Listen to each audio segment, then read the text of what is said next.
อยเป็นลูกอีสานบ้านอยู่ทงอยู่ติดดิน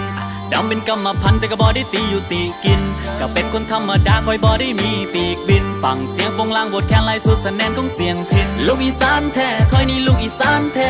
โทรหามัมแม่ I just wanna เงินแน่ลูกอีสานแท้คอยนี่ลูกอีสานแท้พอได้แนวแก่พอได้แนวแก่ลูกอีสานแท้คอยนี่ลูกอีสานแท้โทรหามัมแม่ I just wanna เงินแน่ลูกอีสานแท้คอยนี่ลูกอีสานแท้พอได้แนวแก่พอได้แนวแก่โอ้โอ้โอ้โอ้จาดิดาดาดาจาดิดาดาดา